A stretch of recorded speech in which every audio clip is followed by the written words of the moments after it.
Fala galera, tá começando mais um Podzão, nosso podcast de esportes aqui do portal Roma News. Esse é mais um produto RomaCast que você confere nas principais plataformas de podcasts e também no YouTube. Eu sou o Alexandre Alencar, hoje de novo com a mesa recheada pra gente falar do que foi esse repá da Série C 2-2 lá no Baenão. Primeiro repá e até então único, né, se os dois times caírem no mesmo quadrangular da próxima fase. Lá no Baenão, tudo igual, 2 pro Remo, 2 pro Paysandu. E hoje para falar sobre esse clássico que aconteceu no último domingo. Ontem a gente tem aqui André Espírito Santo, mais uma vez participando do Podzão com a gente. Fala André, tudo bom? Tudo bom, fala galera, muito bom estar aqui de novo.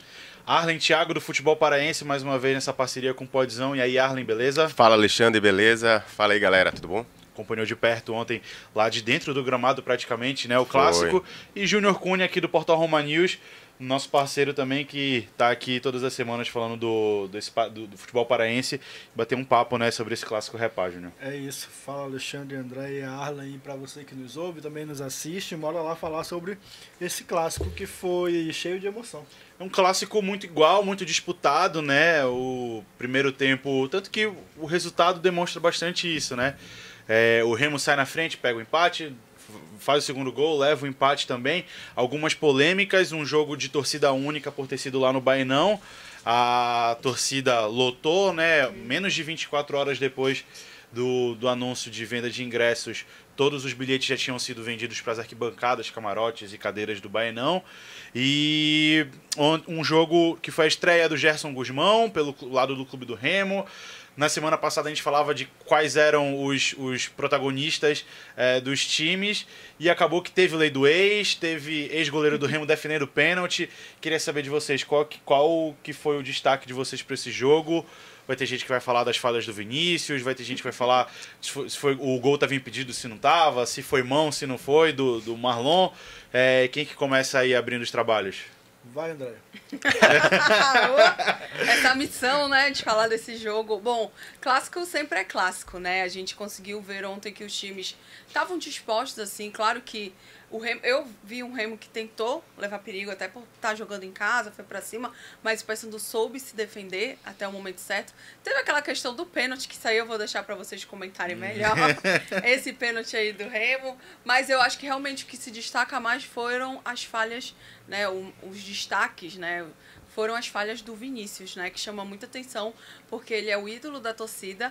Alguns falaram que ele tem saldo na casa, crédito, né? Tem o crédito, tá tudo certo, mas é complicado, né, num repá desse, num jogo importante, porque era a chance do Remo conseguir os pontos que podem colocá-lo de volta, né, poderiam colocá-lo de volta ao G8, e agora empatou em casa, né, diante da torcida. Inclusive o time lá, o adversário meio que comemorou, né?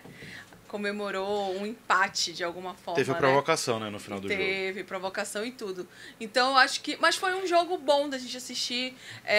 Deu vontade de ver, porque a gente sabe que às vezes também pode ser monótono, né? Quando tem muita polêmica, chama muita atenção. Então, isso foi engraçado. E agora a gente tem que ver os próximos passos, né? Vem toda essa repercussão daqui pra frente.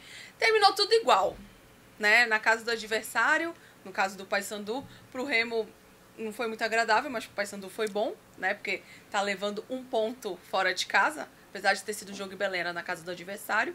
Pro Paysandu foi bom. Pro Remo é um início de trabalho também. Foi uma forma da gente ver como a equipe do técnico Gerson Guzmão vai se comportar daqui pra frente. Queria a tua visão de dentro do estádio. Tu estavas acompanhando lá na beira do gramado, né? Sim. Mais perto do que a maioria das pessoas. Começou o jogo chovendo, né? Belém, que até no verão agora inventou de querer chover, né? Estamos em julho já e nada da chuva ir embora.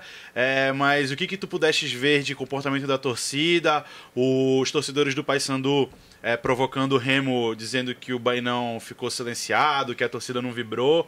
Foi isso mesmo que aconteceu? Como é que foi também o comportamento dos bancos de reservas ao longo dos 90 minutos? Bom, logo na chegada, né, eu acompanhei ali a entrada da torcida no estádio e o pessoal estava bastante animado. O torcedor azulino estava bastante confiante, que já tem um histórico aí de repá, né, desse ano, onde o Remo ele vem tendo um resultado bastante positivo.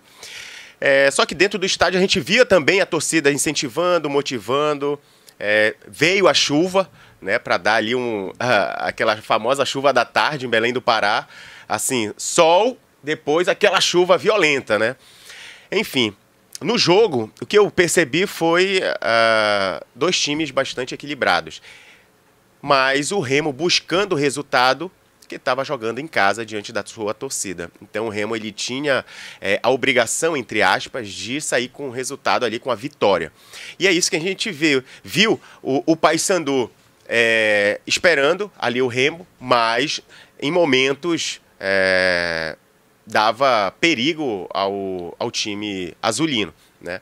Então essa é a minha análise dentro de campo, um jogo de bastante força, né, de disputa de bola, de garra, os jogadores dando carrinho, indo para o jogo mesmo, que a gente sabe que no clássico a torcida ali, azulina, estava exigindo bastante. Quando sai ali aquele pênalti, que a gente vai falar dessa polêmica, né, então a torcida foi ao delírio, né, que sai mesmo diante daquela situação lá do jogador Fernandinho, né? Uhum. É onde ele dá aquela parada, né? E perde o pênalti. O Thiago defende, só que a bola, ela ali tem um rebote, né, volta nos pés dele. Na verdade, faltou também a atenção da zaga do Paysandu, né? É verdade. Eu acho que quem chega... Não, mas ele tava mais próximo. Né? Porque os jogadores ficam ali na entrada da grande área e ele é o único que tá mais... Sim, a passos à frente, né? Mas aí a gente sabe que a zaga do Paysandu, né, tá deixando... Não, mas veio nos pés dele. Se ele perde aquele gol ali, agora, muita responsabilidade do jogador. Quando o goleiro defende, tu já pode avançar, né? Sim.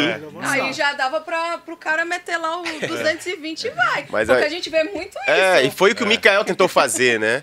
Ele tentou, mas só que ele já tava em cima lá. Chega um pouquinho mais adiantado, ele atrapalha o Fernandinho e ele podia ser que dificultasse a finalização. E retorno importante esse do Mikael, né? Verdade. Exatamente. Incrível como ele faz diferença lá no Paysandu. E é um jogador que vibra, né? A gente vê ele ali. E ele faz uma defesa, cara, milagrosa. Ele tira uma bola ali de cima da linha. Na linha. Né? Foi, verdade. E o Fernandinho bateu muito mal também, né? Bateu muito mal. Não, ele perde a potência, porque quando o jogador ele para, então ele perde ali certa potência no chute, né? Tem que ter muita confiança. E tenta colocar, só que aí o goleiro, o Thiago, foi esperto, né? Ele esperou o último momento para ir na bola. E aí também o Thiago, se ele rebate aquela bola pro lado também, já ia afastar mais o perigo de gol, né? Verdade. Mas acho que nem ele mesmo esperava que o Fernandinho ia bater o pênalti tão mal como bateu, né? E aí acaba rebatendo nos pés do atacante do Remo. O time do Paysandu, um time mais entrosado, com um esquema de jogo mais definido. Achei que faltou um pouco mais, por exemplo, do Marlon. Ele não fez uma partida ruim, mas acho que ele podia ter entregado mais como esse cara mais agudo ali do Paysandu, mas por outro lado, o Marcelo Toscano também foi uma pedra no sapato dessa zaga do Remo, né? Tanto que durante o jogo eu comentava com o Júnior no WhatsApp que o Daniel Felipe estava sofrendo muito para marcar o Toscano, né? O Toscano levou para casa ontem, o Daniel Felipe levou o Marlon.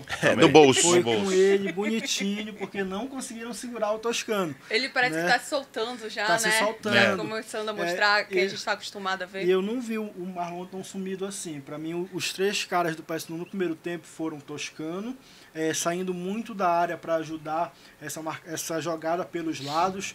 Tiveram 2 situações que o Toscano cobrou lateral para o José Aldo, e aí a finalização acabou sendo lá com o Serginho, que não chegou na primeira, e na segunda o próprio Toscano foi para finalizar no meio de campo. Eu vi o Paysandu jogando muito com o José Aldo, o Marlon e o Toscano no primeiro tempo. Para mim foram os 3 principais jogadores ofensivos. Eu vi o Paysandu no primeiro tempo controlando mais o jogo. O Remo chegou apenas no lance do gol, do pênalti, que para mim não foi pênalti. Para mim a bola pegou no ombro. O Marcelo de Lima Henrique, o árbitro do jogo, ele foi induzido pelo movimento que o Marlon fez. Ele abre muito o braço, né? Ele abre muito o braço, e aí a bola pega aqui no ombro, ela sobe. Se ela pegar no braço, ela vai descer. Ou ela vai reta para descer. Ela bateu e subiu. Então é um típico toque de ombro mesmo. Não vi pênalti ali. E eu ainda sinto falta do Gerson começar a colocar o modelo de jogo dele em campo. Né? São propostas diferentes. Para mim, eu não sei se eu cheguei a comentar contigo ontem. Ou se foi com outra pessoa, não me lembro. Mas para mim o Remo errou ao escolher o Gerson Guzmão.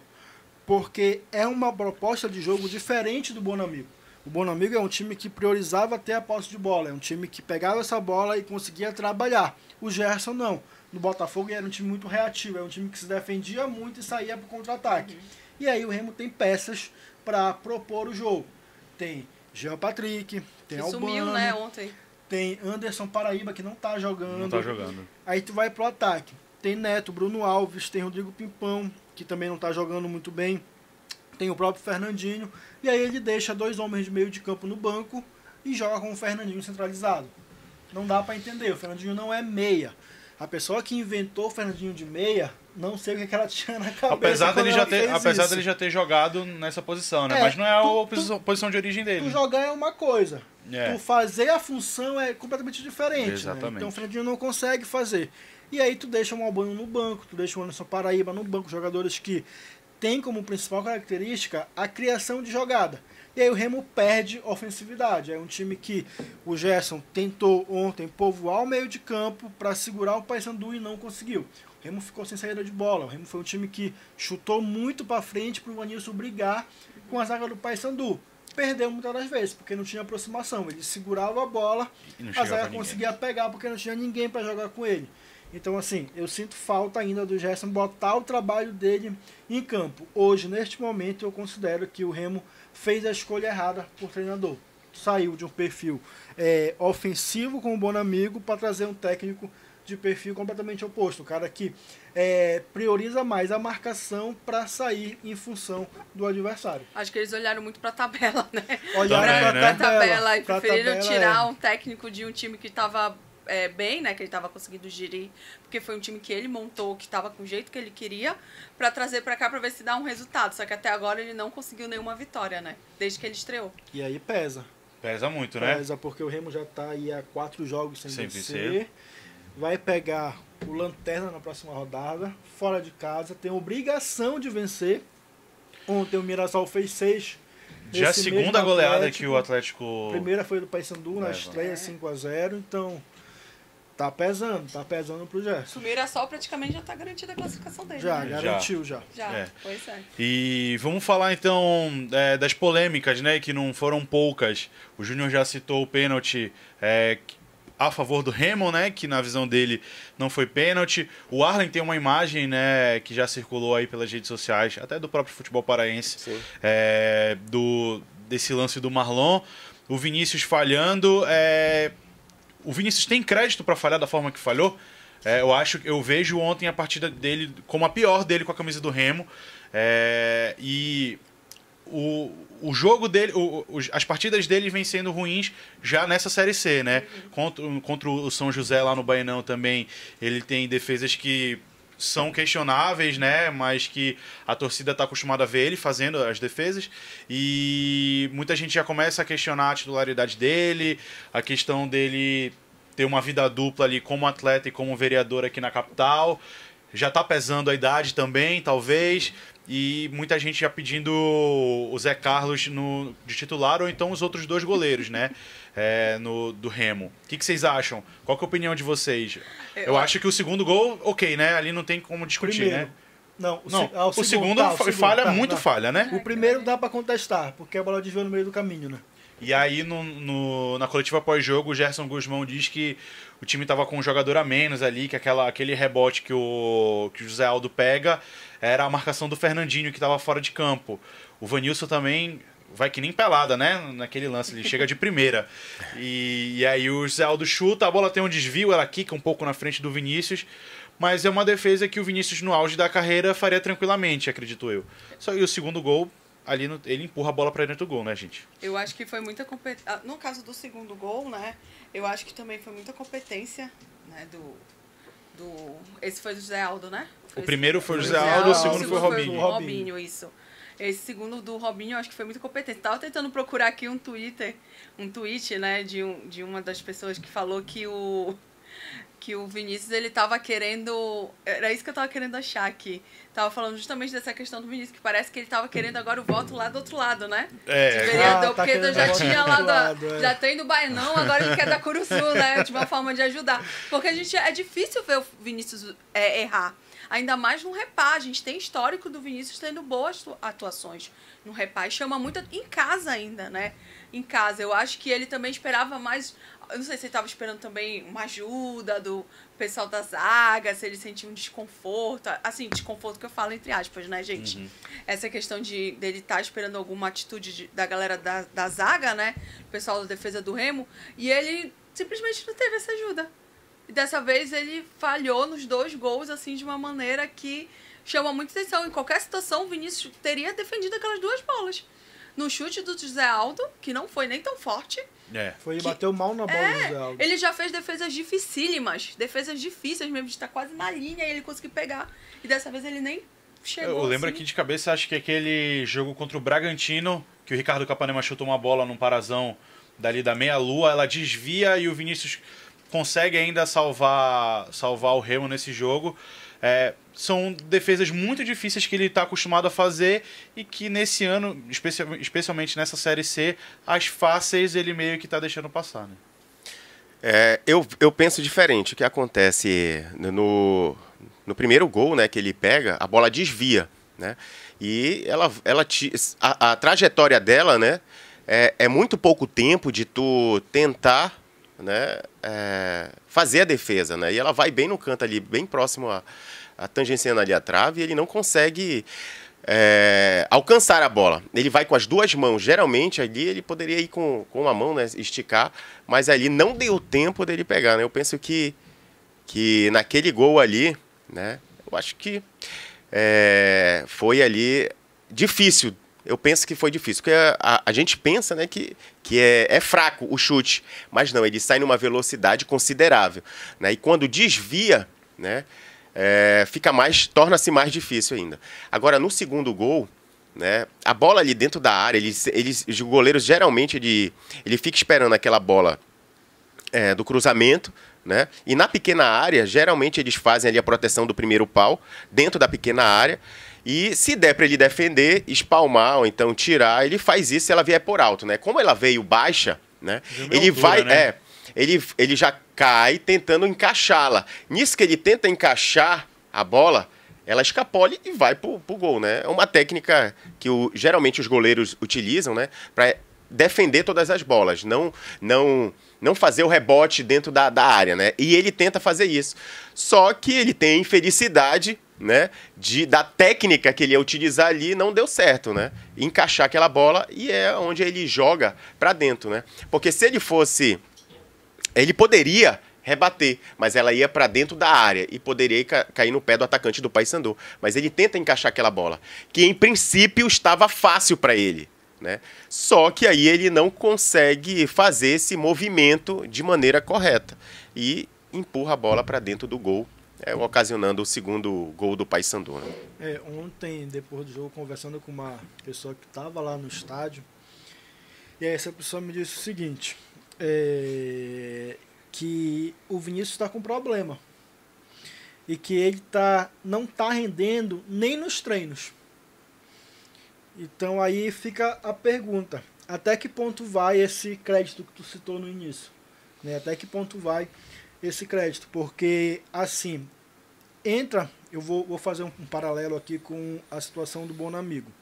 O Bonamigo é ídolo do Remo, é ídolo histórico, tem acesso na carreira, tem um parazão. E o Remo retardou muito a saída do Bonamigo por conta da gratidão, né? Tem crédito, é o cara que voltou, que subiu a gente ano passado, que esse ano conquistou o parazão, então vai ficar mais um pouco aí. Aí eu te pergunto, até que ponto vai esse crédito, essa gratidão? Porque o Vinícius não vem falhando, não começou a falhar ontem. Sim. Né? Já é recorrente essas falhas dele, desde a Série B do ano passado. Eu acabei de lembrar qual é o tweet. Não era só esse, não. Era porque o Vinícius está muito preocupado tentando resolver os problemas de Belém. Acabei de lembrar qual era o tweet daqui. O Twitter, né? O tweet, no caso. Que tinham colocado. Era justamente isso. Por isso que tá essa situação. É tanto problema para resolver na cidade, como vereador, que ele não tá conseguindo. Agora sim, eu acho que os créditos, eles são válidos, né, quando o time tá bem. Por exemplo, se o time estivesse no G8...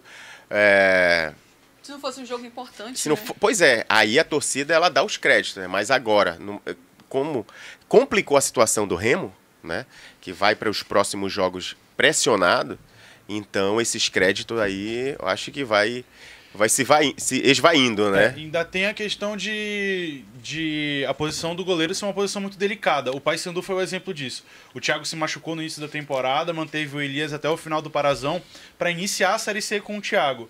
Aí fica a questão, será que o Gerson vai querer, no meio de uma Série C, tirar o Vinícius e botar o Zé Carlos ou qualquer outro goleiro que esteja treinando no Remo?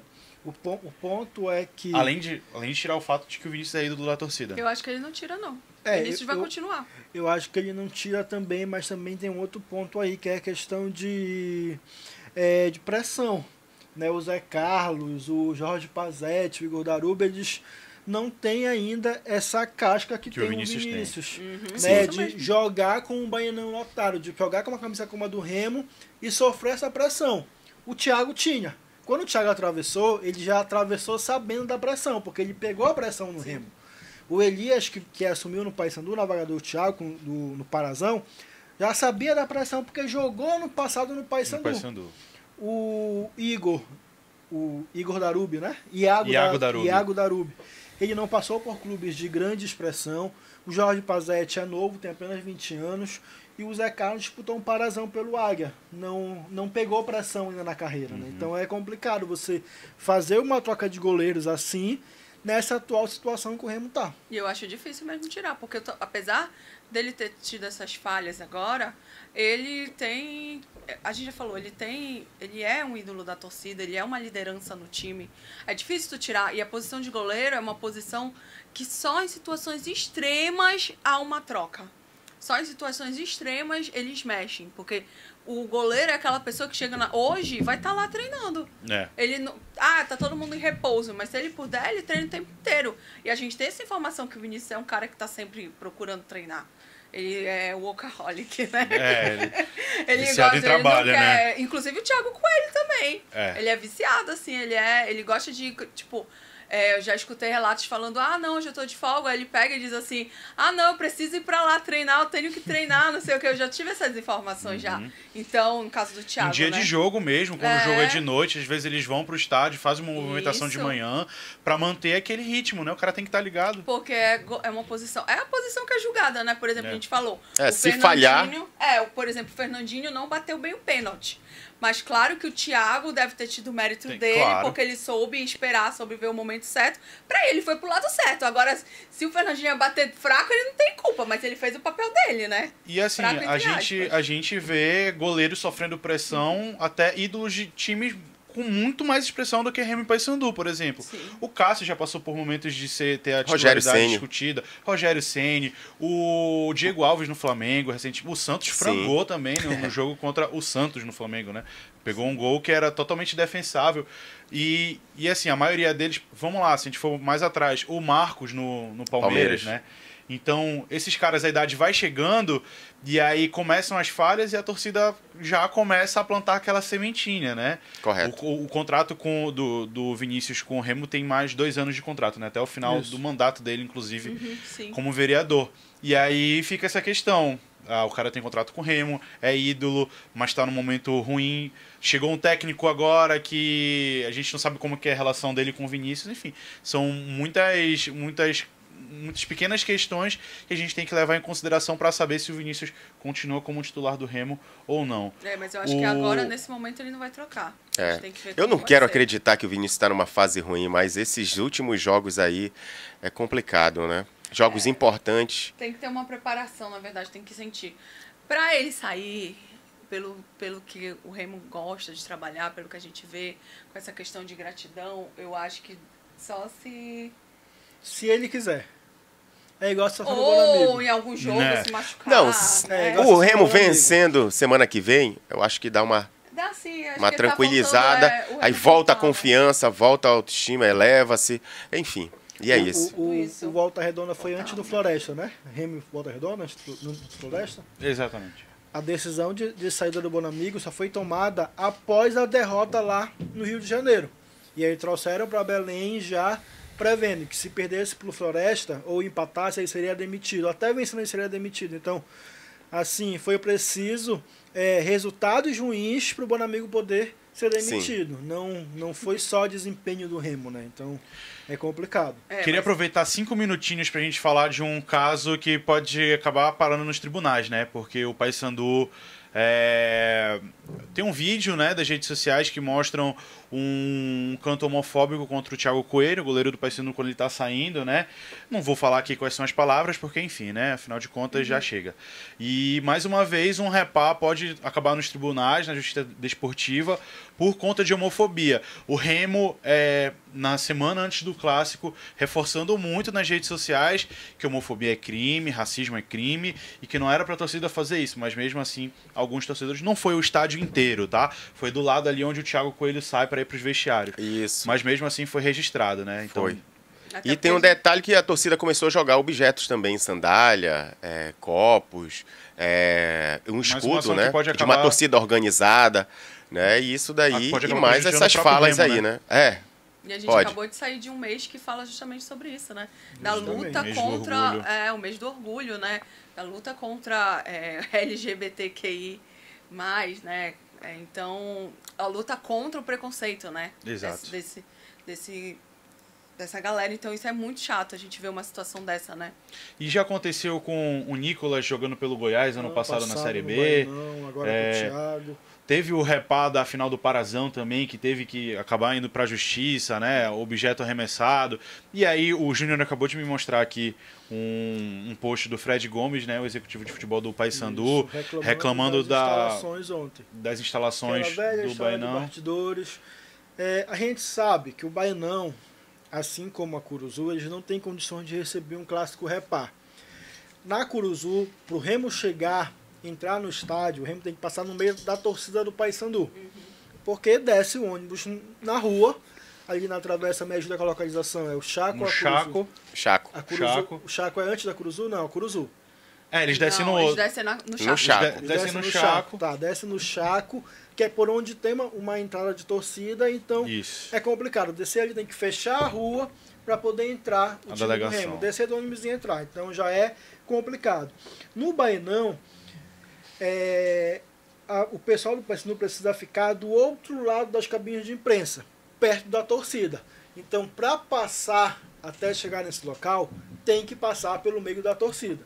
E aí o Fred Gomes publicou no Instagram dele que o Paysandu foi desrespeitado, né? Ele falou, ele não culpou o clube, ele culpou as pessoas que ele usou, abre aspas, ela não estou culpando a instituição, ela é refém de pessoas que se intitulam dirigentes, mas são apenas indivíduos com pensamentos retrógrados que atrapalham o futebol.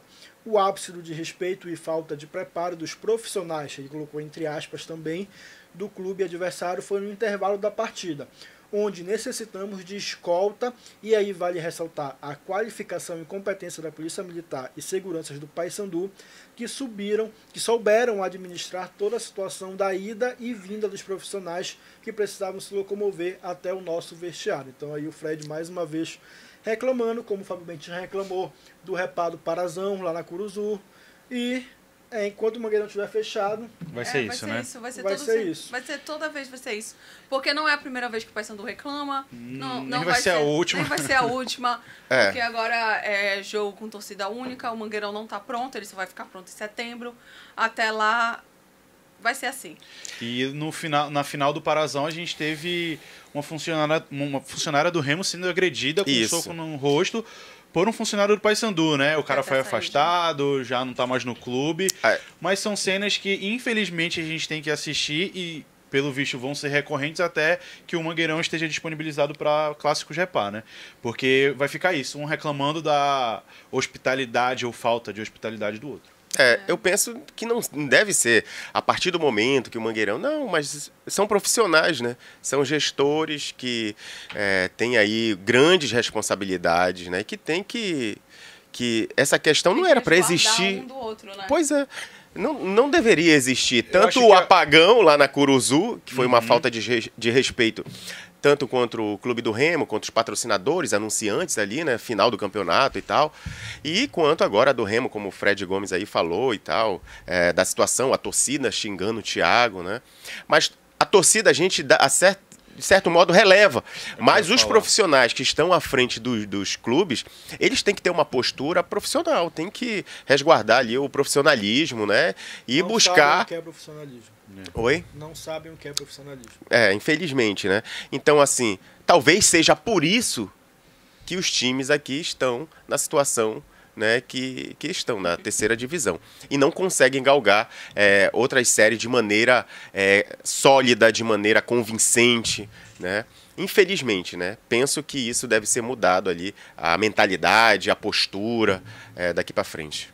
Infelizmente a gente termina nesse clima, mas tem que ser dito, tem que ser falado, tem que ser exposto, né? A gente sabe que, principalmente essa questão da torcida, de cantos homofóbicos, racista, isso vai ser, infelizmente, os indivíduos não vão ser penalizados e sim os clubes, mas talvez essa seja a saída para que as torcidas tomem vergonha na cara e parem de fazer isso em pleno ano de 2022. Parece que é só assim que eles vão sentir, né? Só assim. Eles não se tocam. Isso pode ser grave, isso é muito grave. Isso é muito grave. E a gente não tem que normalizar nada, a gente não tem que normalizar. Não é só porque tu tá chamando... É porque tu tá sendo racista, homofóbico. Qualquer tipo de agressão não tem que ser... não deve ser tolerada num estádio de futebol. A gente já passou desse tempo. Porque hoje em dia é cheio de mimimi. Não, gente, não é mimimi. É uma questão de civilidade, sabe? É questão da gente proteger os nossos direitos. Não é porque... porque vaia e agressões, que tipo de agressão são normais no futebol? Não, isso não é normal. Não é normal porque na rua você não quer ser agredido, você vai para um jogo de futebol para agredir alguém, para ser racista e homofóbico, você já tá errando aí, né? Tem muito que melhorar, tem muito que melhorar. E eu acho que isso não é normal, sabe? Essa indignação não é bacana, não é legal tu sair de um jogo chateado por uma situação dessa, por questão de homofobia, sabe? Porque te chamaram de macaco, porque foram racistas, falaram coisas horríveis pra ti. Isso não é legal. A agressão no futebol precisa acabar. E eu acho que isso só vai mudar quando partir até dos clubes. Porque a partir do momento que tu pega e coloca uma diretoria do outro clube no meio da torcida, você tá incentivando aquela agressão. Essa é a realidade, né? Então, tu imagina, nos 2 jogos do Remo, o clima ontem, os torcedores embaixo da onde estava a diretoria do Paysandu. Imagina. Exatamente. Não, se o Paysandu ganha ali, que a gente já ia ter uma situação tensa, né? tensa, com certeza. O Remo tinha... Até tu dispersar a torcida para poder tirar a diretoria dali com o Paysandu ganhando, ia ser horrível. Tanto que o Remo tinha no sábado, a véspera do clássico, e abriu o treino para a torcida, né? Mas as autoridades de segurança pediram para que não fosse feito, ficou só restrito àqueles 15 torcedores, sócios torcedores que participaram de uma ação do clube. No próximo repau, o Paysandu vai fazer a mesma coisa, vai ficar olho por olho, dente por dente. Anunciar que vai abrir o treino na véspera. É quando chegar de fato na véspera, vão dizer que a polícia barrou. No repasse seguinte, é o Remo que vai fazer de novo e isso vai ficar essa bola de neve. Todo mundo sabe que não pode. Porque no sábado, o Remo treina de manhã no Baenão e o Paysandu treina de manhã na Curuzu. Os estádios são longe um do outro, né? Muito longe, distante. Não pode. Eles sabem que não pode, mas eles fazem pra chegar na véspera e desmarcarem com a torcida. Bora que o Marlon já tá me olhando aqui com cara feia. Só passando a tabela. O Paysandu tá em segundo com 23 pontos. O Remo tá em 11º com 18. Na próxima rodada o Paysandu recebe o Confiança aqui na Curuzu, sábado, dia 9, às 7 horas da noite. E no domingo, dia 10, lá no Presidente Vargas, em Fortaleza, Atlético Cearense e Clube do Remo, 7 horas da noite. Fechou? Galera, muito obrigado. A gente já se alongou demais.